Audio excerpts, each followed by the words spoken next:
جی السلام علیکم، کیسے ہیں جی؟ ٹھیک ٹھاک ہیں۔ کچھ دن پہلے میں نے جی کمپیریزن کیا تھا انڈیا اور پاکستان کا، اور اس میں ظاہر ہے جو میں نے حقیقت تھی وہ بیان کی تھی، اور آپ یقین کریں انڈیا سے بہت سے لوگوں کا مجھے اس میں ریمارکس آئے، کچھ پاکستان کی فیور میں تھے، کچھ اگینسٹ تھے۔ ظاہر ہے وہ ہر چیزیں ملا جلا چلتی ہیں۔ تو آج کل ہم اپنا 50 ایئرز جو ہے وہ کر رہے ہیں، اس کا جو ہم نے آئین بنایا تھا اس کی سیلیبریشن کر رہے ہیں، اس کے کنونشنز کر رہے ہیں، اس کی پتہ نہیں کیا کچھ کر رہے ہیں، لیکن ہم یہ نہیں سوچ رہے کہ ہم نے اس آئین پہ عمل کتنا کیا۔ ہم نے بوقت ضرورت اس آئین کو موم کی ناک کی طرح ہر طرف موڑ دیا، جب جس کا جو دل کیا اس نے کر دیا۔ آئین کو تو انہوں نے مذاق بنا کے رکھ دیا۔ میں نے کبھی نہ انڈیا کا سنا ہے کہ انہوں نے کبھی آئین میں کوئی تبدیلی اس طریقے سے کی ہے، یا نہ کسی اور ملک میں کی ہے۔ بلکہ میں تو پچھلے دنوں سن رہا تھا کہ انگلینڈ میں وہ آج تک شاید کبھی سوموٹو بھی نہیں ہوا، وہ اتنا آئین پہ عمل کرتے ہیں۔ لیکن ہمارے یہاں کیا ہے، یہاں پر ہر بندہ جو ہے اپنے ڈپارٹمنٹ کا جو ہیڈ ہے وہ اپنی مرضی سے آئین کی تشریح کرتا ہے۔ وہ دیکھتا ہے کہ اس میں اس کا کیا فائدہ ہے، بس اس کے مطابق وہ سارا کچھ کرتا ہے۔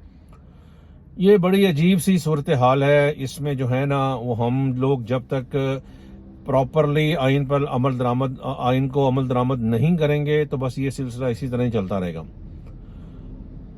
ہم لوگ ایک دوسرے کی ڈومین میں جاتے ہیں۔ سب سے بہترین جو مقدس ہے، یا کہنا چاہیے جو آپ کا لا بناتی ہے، وہ پارلیمنٹ ہے، لیکن اس کو انٹروین اس میں اتنی زیادہ ہے، کبھی اسٹیبلشمنٹ کی ہے، کبھی جوڈیشری کی ہے، وہ کرنے ہی نہیں دیتے کام۔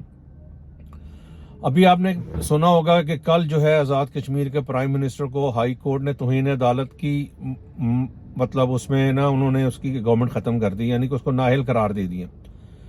وہ 6-7 بندوں کی تو توہین انہوں سے برداشت نہیں ہوئی، تو یہ جو پورے کے پورے آزاد کشمیر کے لوگ ہیں ان کی توہین جو ہوئی ہے وہ اس کا ذمہ دار کون ہے، یہ ہم لوگ سوچتے ہی نہیں ہیں۔ اسی طرح وہ اقامے پہ نواز شریف کو نکال دیا گیا تھا۔ مطلب جہاں پر اپنی جوڈیشری اتنی طاقتور ہوگی کہ وہ جو مرضی کر لے، وقت کے پرائم منسٹر کو بلا کے تو جناب 1 منٹ میں اس کی چھٹی کرا دے، وہ اپنی توہین دیکھے، پورے پاکستان کی توہین جو پوری دنیا میں ہونی وہ نہ دیکھے، تو پھر آئین کا مقصد کیا ہے؟ آئین کا کوئی مطلب نہیں ہے۔ تو میرا یہ تھا اس بات کرنے کا مقصد صرف یہ ہے کہ آئین پہ عمل درآمد ہونا چاہیے، آئین مقدس ہونا چاہیے، تمام جو ادارے ہیں وہ آئین کے تابع ہیں اور ہونے چاہیے پریکٹیکلی۔ پھر ہی پرائم منسٹر کچھ اپنی مرضی سے کچھ کر سکے گا، آگے لے کے جا سکے گا، کیونکہ جمہوری نظام میں جو ظاہر ہے وہ جس وقت تک انٹرفیرنس ہوتی رہے گی، ہر ڈپارٹمنٹ اپنی طرف کھینچے گا سسٹم کو، تو وہ تو سسٹم نہیں چلے گا۔ تو میں صرف یہ کہنا چاہ رہا تھا کہ ہم لوگوں کو اس بارے میں بھی سوچنا چاہیے۔ ہماری جو ہے حقیقی ترقی، جس میں ہم دنیا کے ساتھ کمپیریزن کریں گے اپنے آپ کو، تبھی ہوگی کہ آپ بالکل اپنے آئین کو اس طرح کر لیں کہ اس کو کوئی چھیڑ چھاڑ کر ہی نہ سکے۔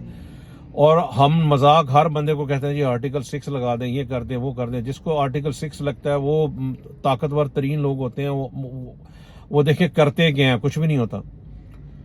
تو بہرحال اس چیز کو سوچنا چاہیے ہمیں۔ اگر ہم نے اپنے ملک کو ترقی دینی ہے تو ہمیں ایک نئے سرے سے بیٹھ کے ایک نظام کو پراپرلی چلانا چاہیے۔ اگر جوڈیشری کو آگے رکھنا ہے تو پھر وہ سارا کچھ کرے، اگر پارلیمنٹ کو آگے رکھنا ہے تو پھر پارلیمنٹ کو سب کچھ کرنا چاہیے۔ لیکن ایک بات ہے کہ تمام ادارے بشمول اسٹیبلشمنٹ، جوڈیشری، بیوروکریسیز، ہر ڈپارٹمنٹ جو ہے وہ آئین کے مطابق ہماری پارلیمنٹ کے انڈر ہے۔ اور ظاہر ہے پارلیمنٹ کا جو ہیڈ ہوتا ہے وہ پرائم منسٹر ہوتا ہے، اور پرائم منسٹر کی یہاں ویلیو ایسی ہے کہ وہ جو کام کہتا ہے اگلے دن ہی اس پہ یا تو سٹے آ جاتا ہے، یا کسی کی توہین ہو جاتی ہے، یا وہ منٹ میں اس کو اڑا کے تو سائڈ پہ کر دیا جاتا ہے۔ یہ نظام شاید ہمارے صرف پاکستان میں ہی ہے اور کہیں نہیں ہے۔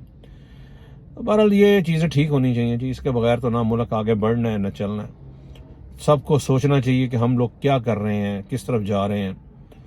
تو بس یہی چیزیں ہیں جی۔ چلیں، بہت شکریہ، السلام علیکم۔